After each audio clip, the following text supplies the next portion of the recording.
Welcome to CNN Reader.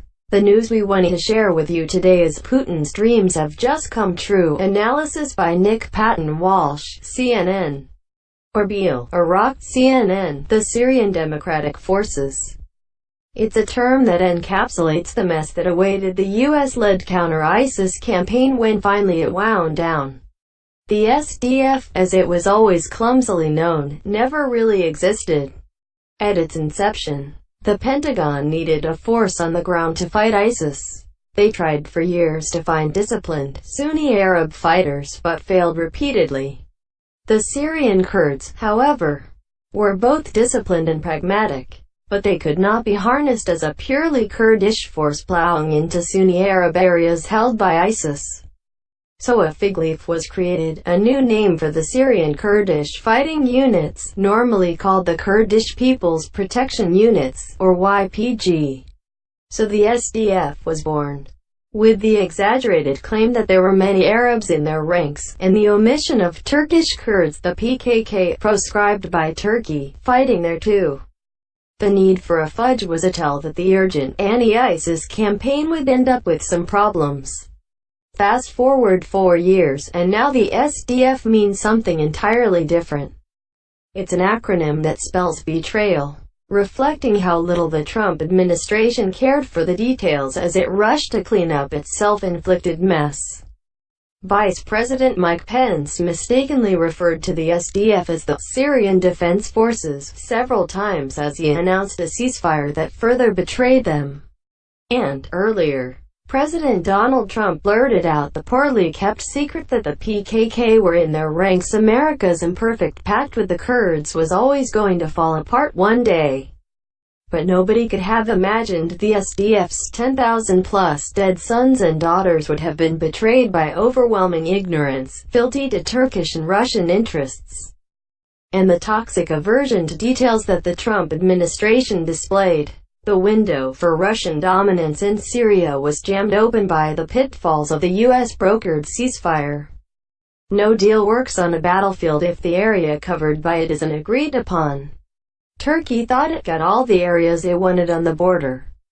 The Syrian Kurds thought they had to stop shooting and let Turkey keep the ground it already had, the latter something it had little say over militarily. It was the perfect scene setter for Russia to step in.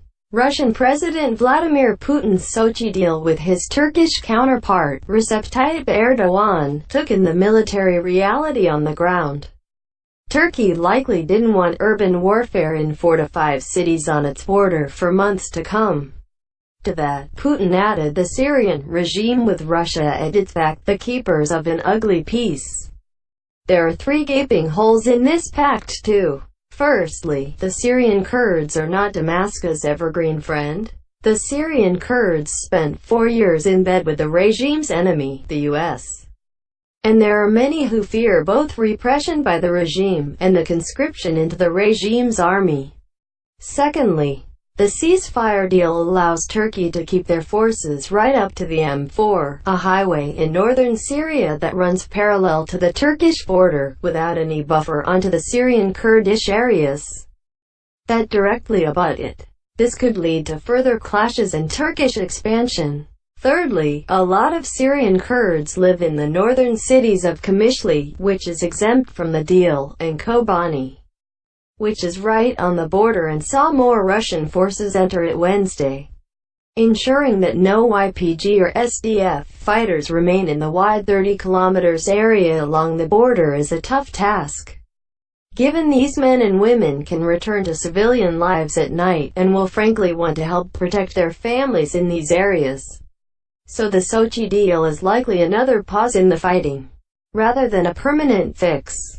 Moscow is unlikely to be too fussed. Their key goal is becoming the new power in the region, and this settlement, almost directly replacing US forces with their own police and political clout, does that. The Syrian Kurds will end up in a war of attrition with the pro-Turkish rebels that populate new areas President Erdogan has seized. Damascus will likely be fine with that, as it will aid their goal of returning full regime sovereignty to Syria. and the Kurds should be ready to be sold out again, as this life raft demands they put their possessions on board first. There was always some inevitability to the alliance between Syrian Kurds and the regime. So isn't this just the US doing what it had to do, but at a faster pace, as Trump likes to suggest? No, as the US mission is now left with the worst of all worlds.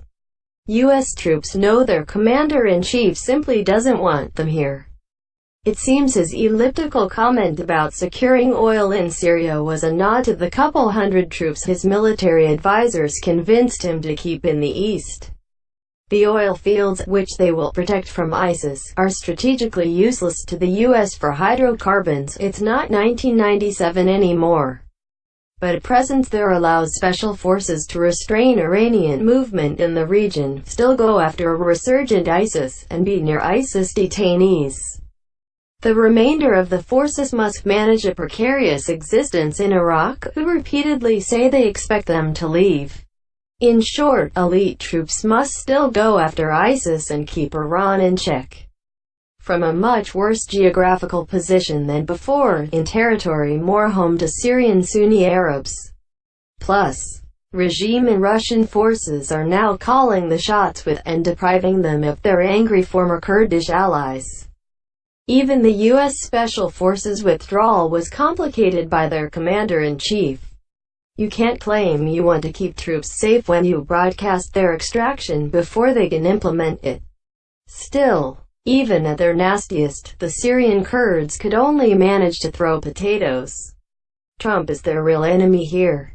The commander-in-chief's impulses are the outstanding mystery as this bloody Jacobean drama of treachery and gore unfolds. Why so fast? If he wanted U.S. troops out of harm's way, why not a managed departure? Did he not understand what he was doing? Did he think Russia would do a better job of it all? Did he just like the drama of it all? We may never know this answer. But one fact must rest heavy on Pentagon and NATO officials in this new world. Remember, NATO was formed to keep Russia's former Soviet empire in check. Now, Russian military police have unrestrained access to hundreds of kilometers of NATO's southern border, at the invitation of a NATO member. That is something Vladimir Putin can only have dreamed of. Thanks for watching. Don't forget to like the video. And don't forget to subscribe.